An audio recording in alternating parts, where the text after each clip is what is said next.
साता जन्माची पुण्याई बहिणाबाई। खास रक्षाबंधन निमित्त लाडकी बहीण रक्षाबंधन सेल 9 ते 21 ऑगस्ट पर्यंत। तर मग वाट कसली बघताय, चला महाराष्ट्र व कर्नाटकातील सर्वात भव्य मॉल मध्ये सर्वात मोठा सेल आपल्या रवींद्र वस्त्र निकेतन सलगरे मध्ये। प्रचंड व्हरायटी, सर्व फ्रेश मालावर असंख्य ऑफर। 10,000ची सिल्क साडी फक्त 2,500 1,000 रुपयांची जुला सिल्क 499 ला।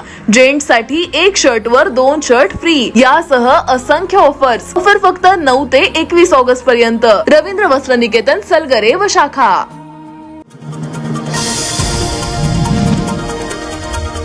मराठा समाजाच्या एल्गार मेळाव्यानंतर ओबीसी समाजाच्या हक्काचं आरक्षण वाचवण्यासाठी सांगलीतील तरुण भारत क्रीडांगणावर रविवारी दुपारी 2 वाजता ओबीसी समाजाचा एल्गार महामेळाव्याचं आयोजन केले। ओबीसी नेते छगन भुजबळ, विजय वडेट्टीवार उपस्थित राहून ओबीसी बांधवांना मार्गदर्शन करणार आहेत। मेळावा यशस्वी करण्याचा निर्धार निमंत्रक तसेच संयोजन पदाधिकाऱ्यांनी घेतलाय। गाव पातळीवर जनजागृती करण्यासाठी शेवटच्या क्षणापर्यंत प्रयत्न सुरू असल्याचं चित्र होतं। ओबीसी समाजाच्या मागण्यांसाठी दुर्लक्ष होत असल्याच्या कारणावरून सांगलीत एल्गार महामेळावा आयोजित करण्यात आला। या महामेळाव्यासाठी ओबीसी नेते व मंत्री छगन भुजबळ, विजय वडेट्टीवार, पंकजा मुंडे, धनंजय मुंडे, महादेव जानकर, आमदार गोपीचंद पडळकर, अण्णासाहेब डांगे, शब्बीर अन्सारी, टी.के. शेंडगे, प्राध्यापक लक्ष्मण हाके, नवनाथ वाघमारे, मंगेश ससानी यांच्यासह अनेक नेते उपस्थित राहणार आहेत। मराठा समाजाला ओबीसी मधून आरक्षण मागणीसाठी आंदोलन सुरू आहे, मात्र ओबीसी कोट्यामध्ये अनेक जातीचा समावेश असल्याने ते शक्य होणार नाही। मराठा समाजाला आरक्षण देण्यास आमचा विरोध नाही, मात्र आमच्या कोट्यातून आरक्षण देण्याचा प्रयत्न आम्ही सहन करणार नाही, असा इशारा ओबीसी समाज आणि नेत्यांकडून दिला जातोय। गेल्या 70 वर्षांमध्ये फुले, शाहू, आंबेडकर यांच्या ज्या भूमिका घेऊन अनेक संघटना काम करत आहेत, ओबीसींना हक्काची जाणीव व्हावी यासाठी सांगलीत महामेळाव्याचं आयोजन करण्यात आल्याची माहिती संयोजक देत आहेत। मेळावा यशस्वी होण्यासाठी ओबीसी नेते माजी आमदार प्रकाश शेंडगे, आमदार गोपीचंद पडळकर, माजी महापौर संगीता खोत, संजय विभूते, विष्णू माने, अरुण खरमाटे आदी जण प्रयत्न करतात। दरम्यान 4 दिवसांपूर्वी मराठा समाजाचा मनोज जरांगे पाटील यांच्या उपस्थितीत एल्गार मेळावा पार पडला होता। त्यानंतर ओबीसी समाजाचा महामेळावा होत असल्याने या मेळाव्याकडे सर्वांचं लक्ष लागलंय। सुसंस्कृत शांत विचारांचा मुखवटा परिधान केलेल्या आमदार जयंत पाटलांचा मुखवटा आता गळून पडलाय। त्यांचा मूळ खलनायकी चेहरा आता जनतेसमोर आला आहे। राजकीय द्वेषापोटी अनेक कुटुंबे उद्ध्वस्त आणि त्यांच्या संस्था संपवू पाहणाऱ्या या आमदारांना यापुढे राजकारणातून हद्दपार करण्यासाठी उर्वरित आयुष्य खर्ची घालणार आहे, असा इशारा भाजपाचे जिल्हाध्यक्ष निशिकांत भोसले पाटील यांनी दिलाय। वाळवा तालुक्यातील क्रांतिकारी मातीतील मतदार ही प्रवृत्ती संपवण्यासाठी पुढे येतील, तालुक्यातील जनतेने साथ द्यावी असं आवाहन त्यांनी केलंय। यावेळी भाजपाचे प्रदेश सदस्य प्रसाद पाटील, जिल्हा उपाध्यक्ष धैर्यशील मोरे, तालुका अध्यक्ष निवास पाटील प्रमुख उपस्थित होते। निशिकांत पाटील म्हणाले, सांगली जिल्हा वेगळ्या राजकीय संस्कृतीचा आणि संस्काराचा आहे। अशा सुसंस्कृत नेत्यांच्या जिल्ह्यांमध्ये एक अत्यंत खुनशी, कपटी, वैरभावना जागृत ठेवणारा, द्वेषाचं राजकारण पराकोटीचे करून विरोधकांची कुटुंब उद्ध्वस्त करण्यासह त्यांच्या संस्था उद्ध्वस्त करण्यापर्यंत प्रयत्न करणारा नेता या तालुक्यामध्ये जन्माला आलाय। हे वाळवा तालुक्यातील जनतेसाठी मोठी दुर्दैवाची बाब आहे। महाराष्ट्र राज्याचे माजी पोलीस आयुक्त परमवीर सिंग यांनी तालुक्याचे 35 वर्ष राहिलेल्या आमदारांचा खरा चेहरा महाराष्ट्राच्या पुढे आणलाय। सुसंस्कृत शांत विचारांचा मुखवटा परिधान केलेला जयंत पाटलांचा मुखवटा गळून पडल्यानंतर मूळ चेहरा समोर आल्यावर या जिल्ह्यातल्या अनेक राजकीय लोकांना त्यांच्यावर आलेले प्रसंग, केलेली कटकारस्थान हे डोळ्यासमोर आली। माझ्यासारखा सामान्य कार्यकर्ता सर्वसामान्य कुटुंबातून पुढे येऊन शैक्षणिक आणि आरोग्य मंदिर उभा करतोय, परंतु राजकीय द्वेषापोटी ते माझी संस्था आरोग्य मंदिर संपवायला गेले होते। माझ्या वृद्ध आई आणि पत्नीवर तसेच शिक्षण मंडळाच्या संचालक मंडळावर गुन्हा दाखल करण्यासाठी ते पोलीस प्रशासनावर दबाव आणत होते। हे आता सिद्ध झाले, त्यामुळे आता त्यांना यापुढे त्यांच्या पद्धतीने जशास तसं उत्तर दिलं जाईल। प्रकाश आरोग्य मंदिरावर ज्या पोलीस अधिकाऱ्यांनी त्यांच्या दबावाला बळी पडून खोटे गुन्हे दाखल केले, त्यांना ज्या अधिकाऱ्यांनी साथ दिली त्यांच्यासह सर्वांच्यावर कायदेशीर सल्ला घेऊन उच्च न्यायालयात याचिका दाखल करणार आहोत। उच्च न्यायालयामध्ये दाद मागितल्यानंतर न्याय मिळेल अशी अपेक्षा निशिकांत भोसले पाटील यांनी व्यक्त केली आहे। पलूस तालुक्यातील आमणापूर शहरी भागात चोरीच्या उद्देशाने संशयितरित्या फिरणाऱ्या दोघांना ग्रामस्थांनी पाठलाग करून पकडत पोलिसांच्या स्वाधीन केलं। या संशयितांकडून घातक शस्त्रे, घरफोडी करण्यासाठी लागणारं साहित्य मिळाले। संशयित दोघांना भिलवडी पोलिसांनी ताब्यात घेतलं असून इतर संशयित हे पसार झालेत। पलूस तालुक्यातील शेरी भाग अमनापूर येथे आज सकाळी 10:30च्या दरम्यान 12 जण संशयितरित्या फिरताना दिसले. त्यांना शेरी भाग येथील नागरिक तरुणांनी हटकले असता गाडीचा घोटाळा झालाय, जुळेवाडीला निघाल्याचं सांगितलं. येथून ते पुढे निसटले. काही जण भवानी टेक धनगावच्या हद्दीत शिवारात घुसले. तोपर्यंत स्थानिक तरुणांना संशय आल्याने लोकांची जमवाजमव झाली. जमावाने शेताकडे धाव घेतल्यावर काहींनी शेताकडे पळ काढला, तर तिघांनी वाहत्या कृष्णा नदीच्या पाण्यात उड्या घेतल्या. यावेळी त्यांची बॅग नागरिकांच्या हाती लागली. त्यामध्ये हत्यारे, कटावणी, पकडी, कपडे, डोळ्यांसाठी होल असणाऱ्या कानटोप्या अशा वस्तूंवरून हे चोरच असल्याचं नागरिकांच्या लक्षात आलं. काही तरुण तोपर्यंत मोटरसायकलीवरून नदीच्या पलीकडे पोहोचले. दरम्यान तातडीने भिलवडी पोलिसांनाही नागरिकांनी पाचारण केलं. 2 चोर पाण्यातून वर येताच तरुणांची त्यांच्याबरोबर जोरदार झटापट झाली. मात्र तरुणांनी दोघांना पकडून भिलवडी पोलिसांच्या ताब्यात दिले. पलूस पोलिसांनी शेरीबाग येथे धाव घेत चौकशी सुरू केली आहे. 23 जुलैला मध्यरात्री 2च्या सुमारास शेरीबाग अमनापूर येथील अंकुश पाटील यांच्या घरातील तब्बल 17 तोळे दागिन्यांवर चोरांनी दरोडा टाकला होता. तसेच अनुगडेवाडीत ही घरफोडी केली होती. तेव्हापासून सर्वत्र तरुणांनी गस्त घालायला सुरुवात केली होती. या काळात गावात काही रात्रीच्या वेळी काही जण संशयित दिसल्याचीही चर्चा होती. त्यामुळे तरुणाई अधिक सतर्क झाली होती. आज 2 चोरांना पकडल्याने गेले 3-4 आठवडे गस्त घालणाऱ्या तरुणांनी सुटकेचा निश्वास टाकलाय. मात्र लवकरात लवकर उर्वरित टोळीला पोलिसांनी ताब्यात घेण्यासाठी शेरीभाग आणि धनगाव ग्रामस्थ आक्रमक झालेत. सांगली ते माधवनगर रोडवर असणाऱ्या चिंतामणीनगर रेल्वे पुलाचं काम गेल्या 13 महिन्यांपासून सुरू आहे. ठेकेदाराला शासनाने मुदतवाढ दिली, मात्र अद्याप मुदतीत काम पूर्ण होण्याची शक्यता नाही. पुलाच्या रखडलेल्या कामामुळे नागरिक त्रस्त झालेत. संबंधित ठेकेदाराला काळ्या यादीत टाकावे, त्यांना देण्यात आलेल्या या पुलाचे बिल अदा करू नये, करारपत्राप्रमाणे त्यांच्यावर कायदेशीर दंडाची कारवाई करावी यांसह अन्य मागण्यांसाठी आज दलित महासंघाच्या वतीने घोडा मोर्चा काढण्यात आलाय.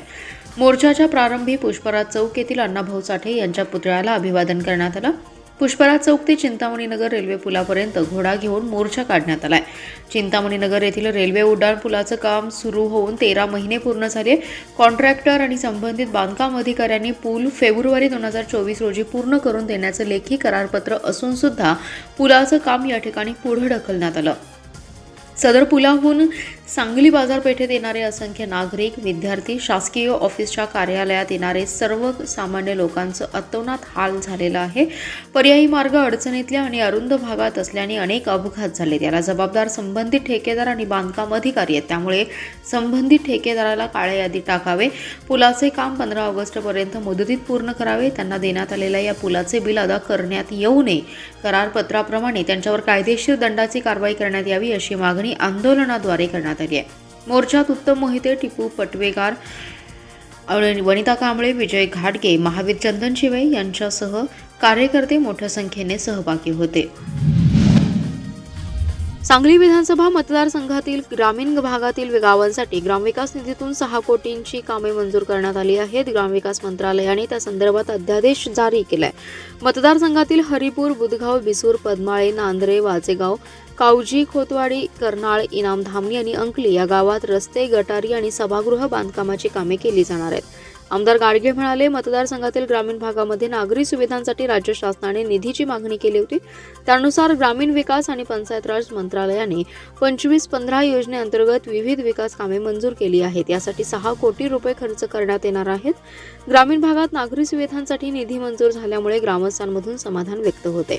या कामासंदर्भातील कार्यवाही तातडीने सुरू करण्यात येणार आहे. हरिपूर येथील वॉर्ड नंबर 3, वॉर्ड नंबर 6 रस्ते विकसित करणे, बुधगाव रस्ता विकसित करणे, वॉर्ड नंबर 2 विजय चव्हाण घर ते उषा मोरे घर बंदिस्त गटार करणे, सांगली तासगाव रोडपासून दुरुस्ती आणि पेविंग ब्लॉक बसवणे, खोतवाडी येथील गटार आणि रस्ता विकसित करणे, वाजेगाव येथील रस्ता 30 लाख रुपये, कर्नाळ येथील कर्नाळ ते जुना नांद्रे रस्ता व पेविंग ब्लॉक बसवणे 67 लाख रुपये, पद्माळे येथील रस्ता काँक्रिटीकरण 16 लाख रुपये, माधवनगर येथील रस्ते आणि गटारसाठी 33 लाख रुपये, नांद्रे येथील जैन मंदिर सभागृह बांधणे, माजी सैनिक कल्याण संस्थेत संरक्षित भिंत बांधणे, नावरसवानी गटार बांधकामास 52 लाख रुपये, अंकली येथील रस्ता आणि अंडरग्राऊंड गटारसाठी 52 लाख रुपये, इनाम धामणी येथील रस्ता आणि भुयारी गटारसाठी 32 लाख रुपये मंजूर करण्यात आल्याचे आमदार गाडगे यांनी सांगितले.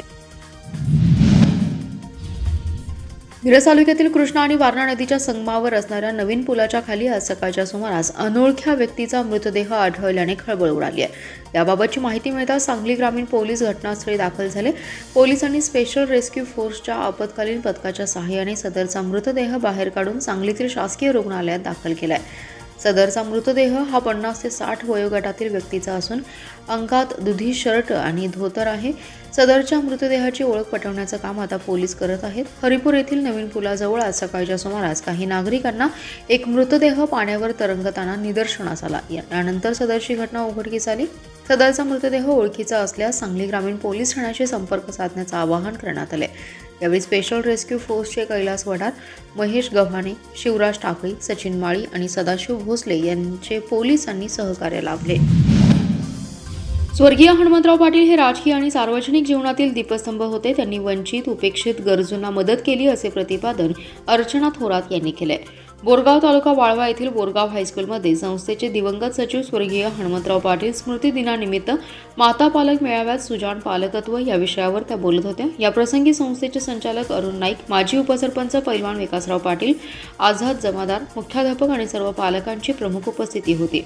अर्चना थोरात म्हणाल्या, हनुमंतराव तात्यांनी शैक्षणिक, आध्यात्मिक कामातून दुसऱ्यांसाठी उजेड वाटा निर्माण केल्या. विद्यार्थी दशेत वाचनाचे संस्कार रुजले पाहिजेत. वर्गात वाचनपेटी असावी. प्रत्येक गोष्ट गुगलवर सर्च करण्यापेक्षा निरीक्षण, अनुभव आणि विचारातून लेखन करावं. माता पालकांनी ताणतणाव टाळावेत. स्वतःचं आरोग्य उत्तम राखावं. महिन्यातून एकदा पुस्तकांची भिशी उपक्रम राबवून पुस्तकांची देवाणघेवाण आणि चर्चा घडवावी. या प्रसंगी गरजू विद्यार्थ्यांना गणवेश वाटप करण्यात आले. उदयसिंह पाटील, विनय देसाई यांच्यासह सर्व शिक्षकांनी संयोजन केलं.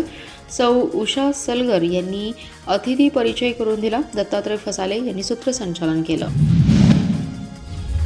कर्नाटकातील शेतकरी, व्यापारी, महिला आणि नागरिक सांगली आणि मिरजेला व्यवसाय, वैद्यकीय सेवा, खरेदी विक्रीसाठी येतात. सध्या कर्नाटकातील एसटी फक्त मिरजपर्यंत येते, त्यामुळे प्रवाशांची गैरसोय होते. त्यामुळे कर्नाटक महाराष्ट्र परिवहन महामंडळाने सांगलीपर्यंत एसटी गाड्या सुरू कराव्यात अशी मागणी भाजप किसान मोर्चाचे प्रदेश उपाध्यक्ष पृथ्वीराज पवार आणि नागरिकांच्या वतीने करण्यात आली आहे. प्रवाशांची गैरसोय दूर करण्याच्या मागणीचे निवेदन विभाग नियंत्रक सुनील भोकरे यांना देण्यात आलं. या निवेदनात म्हटले की सांगलीतील सर्वोपचार रुग्णालय हे कर्नाटकातील रुग्ण उपचारासाठी येत असतात.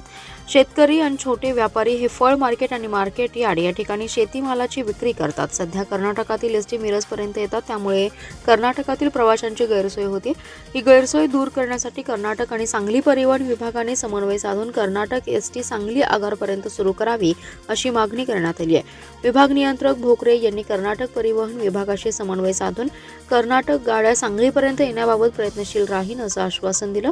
यावेळी कांदा बटाटा असोसिएशनचे अध्यक्ष विलास शिंदे, रिक्षा संघटनेचे अध्यक्ष महादेव पवार, सचिन घेवारे, वैभव शिंदे, प्रथमेश मुळे, सतीश जाधव यांच्यासह कर्नाटकातील नागरिक उपस्थित होते.